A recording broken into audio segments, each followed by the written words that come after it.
بسم اللہ الرحمن الرحیم۔ بیت القرآن سعودیہ کے پیارے ساتھیوں، السلام علیکم ورحمۃ اللہ وبرکاتہ۔ آج ہم سنیں گے بی بی مریم کا واقعہ۔ بی بی مریم ایک ایسی عورت ہیں جو دنیا کی عورتوں میں سے عظیم ترین عورت ہیں۔ ان کے والد کا نام عمران اور والدہ کا نام حنہ تھا۔ عمران سلیمان علیہ السلام کی اولاد میں سے تھے اور حنہ داؤد علیہ السلام کی اولاد میں سے تھے۔ عمران بہت ہی نیک اور پارسا شخص تھے۔ ان کی بیوی حنہ، ان کی کوئی اولاد نہیں تھی۔ اللہ تعالیٰ نے ان کو کوئی اولاد نہیں دی تھی۔ ایک مرتبہ حنہ بیٹھی ہوئی تھیں کہ انہوں نے دیکھا کہ ایک چڑیا اپنے بچوں کو دانہ کھلا رہی ہے۔ ان کو دیکھ کر ان کے دل میں اولاد کی بہت خواہش پیدا ہوئی اور انہوں نے اللہ تعالیٰ کی بارگاہ میں یہ دعا کی کہ یا اللہ مجھے اولاد عطا فرما۔ اللہ پاک نے ان کی دعا قبول کی اور اللہ تعالیٰ نے ان کو اولاد کی نعمت سے نوازنے کا ارادہ کر لیا۔ بی بی مریم کی پیدائش سے پہلے ان کے والد کی وفات ہو چکی تھی۔ حضرت مریم کی والدہ حضرت حنہ نے یہ نظر مانی کہ اگر اللہ مجھے بیٹا دے تو میں اسے بیت المقدس کی نظر کر دوں گی کہ وہ اللہ کی عبادت کرے اور اس کا مجاور بنے۔ بنی اسرائیل کی یہ روایت تھی کہ جو بچہ بیت المقدس کے لیے خاص کر دیا جاتا اور وہاں کا مجاور بنتا تو وہ دنیا کے مشاغل نہ کرتا تھا، نہ ہی تو وہ شادی کرتا اور نہ ہی دنیا کے کسی اور کام میں مشغول ہوتا، بلکہ ہر وقت اپنی اللہ کی عبادت میں مشغول رہتا تھا۔ حنہ نے یہ نظر اس لیے مانی کہ وہ چاہتی تھیں کہ اس نظر کی وجہ سے اللہ مجھے بیٹا عطا کرے تاکہ اسے میں بیت المقدس کے لیے خاص کر دوں، اس لیے کہ حنہ جو ہے بیوہ تھیں اور وہ نہیں چاہتی تھیں کہ میں اس بچے کو پریشانی اور قسمہ پرسی کی حالت میں پالوں۔ تو انہوں نے سوچا کہ کیوں نہ میں اس بچے کو، یہ تو یتیم بچہ ہوگا، تو اسے میں بیت المقدس کے لیے خاص کر دوں تاکہ اس کی کفالت کی ذمہ داری کا بوجھ مجھ پر سے ہٹ جائے۔ لیکن اللہ کی مرضی کچھ اور تھی۔ ان کے ہاں بیٹے کے بجائے بیٹی کی پیدائش ہوئی۔ انہوں نے اس کا نام مریم رکھا۔ وقت یہ نام بی بی مریم کے لیے بالکل موزوں تھا۔ انہوں نے بی بی مریم کو کپڑے میں لپیٹا اور بیت المقدس کی طرف روانہ ہوئیں۔ بیت المقدس میں جا کر وہاں کے مجاوروں کے سامنے اس بچے کو پیش کیا۔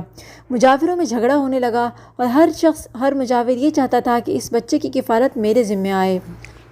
چنانچہ اس جھگڑے سے بچنے کے لیے سب مجاوروں نے مل کر یہ طے کیا کہ ہم ایسا کریں کہ ہم ایک مقابلہ کرتے ہیں اور ہر مجاور اپنا قلم پانی میں ڈالے۔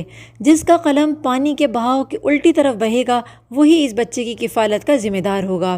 چنانچہ سب نے اسی طرح اپنے قلم کو پانی کے اندر ڈالا تو اللہ تعالیٰ نے اس مقابلے میں حضرت زکریا بھی شامل تھے، ان کے قلم کو پانی کے الٹے بہاؤ کی طرف بہا دیا اور اس طرح حضرت زکریا علیہ السلام بی بی مریم کی کفالت کے ضامن ٹھہرے۔ حضرت زکریا علیہ السلام اللہ کے نبی تھے۔ ان کا واقعہ ہم پچھلے واقعے میں بیان کر چکے ہیں۔ حضرت زکریا کی بیوی حضرت مریم کی خالہ تھیں، اس طرح یہ رشتہ داری میں بھی وہ حضرت مریم کے لیے ماں کا گھر ہوا کہ اس طرح وہ اپنے خالہ کے گھر ہی کفالت پانے لگیں۔ بی بی مریم عام بچوں سے زیادہ تیزی کے ساتھ بڑی ہو رہی تھیں۔ جب وہ تھوڑی بڑی ہوئیں تو ان کے لیے حضرت زکریا نے بیت المقدس کے اندر ایک کمرہ بنا دیا جہاں وہ اللہ کی عبادت میں مشغول رہتی تھیں۔ بی بی مریم ہر وقت اللہ کی عبادت کرتی تھیں اور اتنی عبادت کرتی تھیں کہ ان کی نیکی اور پارسائی کی دور دور تک چرچے ہونے لگے اور بنی اسرائیل بی بی مریم کو خوب نیک اور عابدہ شخص شمار کرنے لگے۔ حضرت زکریا علیہ السلام کے علاوہ کوئی شخص ان کے پاس نہیں جاتا تھا، لیکن حضرت زکریا جب ان کے پاس جاتے اور ان کے کمرے کا دروازہ کھولتے تو دیکھتے کہ بی بی مریم کے پاس طرح طرح کے بے موسم پھل موجود ہیں۔ حضرت زکریا بی بی مریم سے پوچھتے کہ تمہارے پاس یہ پھل کہاں سے آئے؟ تو بی بی مریم جواب میں کہتی کہ اللہ نے مجھے دیے ہیں، خدائے رحمان کی طرف سے میرے پاس یہ پھل آئے ہیں۔ زکریا علیہ السلام کے علاوہ اس کمرے میں کسی کو جانے کی اجازت نہیں تھی۔ ایک مرتبہ بی بی مریم عبادت میں مشغول تھیں کہ ان کے پاس ایک شخص آیا۔ ایک اجنبی شخص کو اپنے کمرے میں دیکھ کر بی بی مریم پریشان ہو گئیں اور انہوں نے اس سے کہا، جس کا ذکر قرآن مجید میں اللہ تعالیٰ فرماتے ہیں، سورہ آل عمران آیت نمبر 42 میں اللہ فرماتے ہیں، اور جب فرشتے نے کہا اے مریم اللہ تعالیٰ نے تجھے برگزیدہ کر لیا اور تجھے پاک کر دیا اور سارے جہاں کی عورتوں میں سے تیرا انتخاب کر لیا، اے مریم تو اپنے رب کی اطاعت کر اور سجدہ کر اور رکوع کرنے والوں کے ساتھ رکوع کر، یہ غیب کی خبروں میں سے ہے جسے ہم تیری طرف وحی سے پہنچاتے ہیں۔ پھر حضرت جبرائیل نے کہا کہ اے مریم میں ایک اللہ کا فرشتہ اور اللہ کا فرستادہ ہوں۔ اللہ تعالیٰ تجھے ایک کلمے کی خوشخبری دیتا ہے جس کا نام مسیح بن مریم ہے، جو دنیا اور آخرت میں ذی عزت ہے اور وہ میرے مقربین میں سے ہے۔ پھر حضرت جبرائیل نے کہا وہ لوگوں سے اپنے گہوارے میں باتیں کرے گا اور وہ ادھیڑ عمر میں بھی اور وہ نیک لوگوں میں سے ہوگا۔ کہنے لگیں یہ سارا واقعہ اللہ قرآن مجید کی آل عمران کے اندر بیان فرماتے ہیں۔ آیت 41 میں اللہ فرماتے ہیں بی بی مریم کہنے لگیں الہی مجھے لڑکا کیسے ہوگا حالانکہ مجھے تو کسی انسان نے ہاتھ بھی نہیں لگایا۔ فرشتے نے کہا اسی طرح اللہ تعالیٰ جو چاہے پیدا کرتا ہے، جب کبھی وہ کسی کام کو کرنا چاہتا ہے تو صرف یہ کہہ دیتا ہے کہ کن ہو جا تو وہ ہو جاتا ہے۔ پھر جبرائیل علیہ السلام نے کہا وَيُعَلِّمُهُ الْكِتَابَ وَالْحِكْمَةَ وَالتَّوْرَاةَ وَالْإِنْجِيلَ، اللہ تعالیٰ اسے لکھنا اور حکمت اور تورات اور انجیل سب سکھائے گا۔ وَرَسُولًا إِلَىٰ بَنِي إِسْرَائِيلَ، وہ بنی اسرائیل کی طرف رسول ہوگا کہ میں تمہارے پاس تمہارے رب کی نشانیاں لایا ہوں۔ میں تمہارے لیے پرندے کی شکل کی طرح مٹی کا پرندہ بناتا ہوں، پھر اس میں پھونک مارتا ہوں تو وہ اللہ کے حکم سے پرندہ بن جاتا ہے۔ اتنی خصوصیتوں والا اللہ نے کہا کہ میں تجھے بیٹا عطا کروں گا۔ بی بی مریم کے قریب حضرت جبرائیل علیہ السلام آئے اور اللہ کے حکم سے ان کے گریبان میں ایک پھونک ماری جس سے ان کو حمل ٹھہر گیا۔ جبرائیل علیہ السلام چلے گئے لیکن بی بی مریم بہت پریشان تھیں۔ آہستہ آہستہ یہ خبر پورے بنی اسرائیل میں پھیل گئی۔ لوگوں نے حضرت زکریا کے گھر آنا جانا بند کر دیا اور ان کے اوپر بہت الزام تراشیاں کیں۔ بی بی مریم بیت المقدس کو چھوڑ کر ویرانے میں چلی گئیں۔ وہ بہت پریشان تھیں، ان کو بدنامی کا بھی ڈر تھا اور اپنی عزت کا بھی ڈر تھا کہ میں کیا کروں۔ اتنے میں اللہ کی طرف سے ان کو درد ذہ آنے لگے۔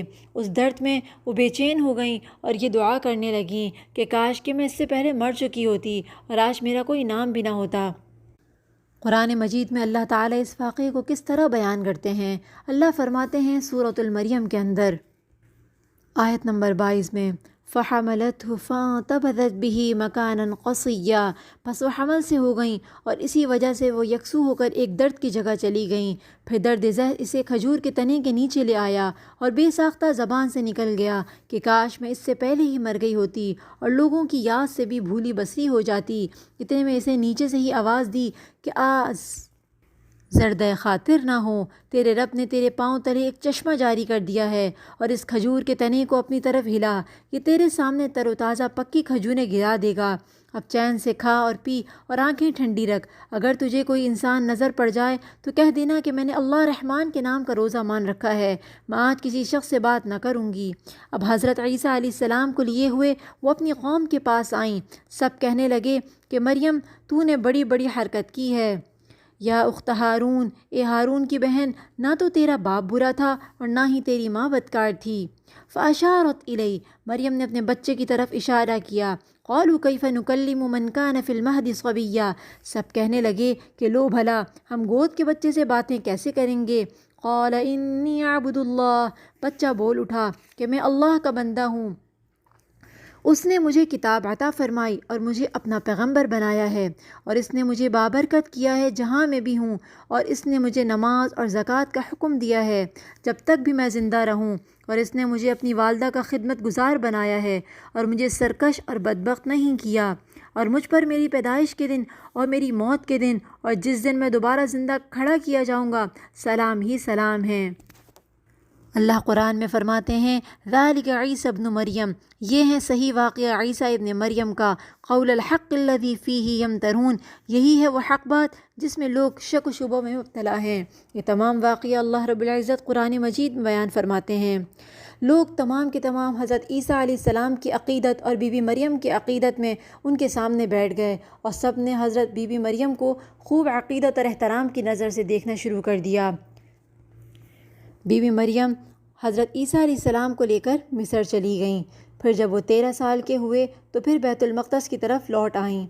سن 35 عیسوی میں بی بی مریم کی وفات ہوئی۔ 51 سال کی عمر میں وہ اللہ کے پاس تشریف لے گئیں۔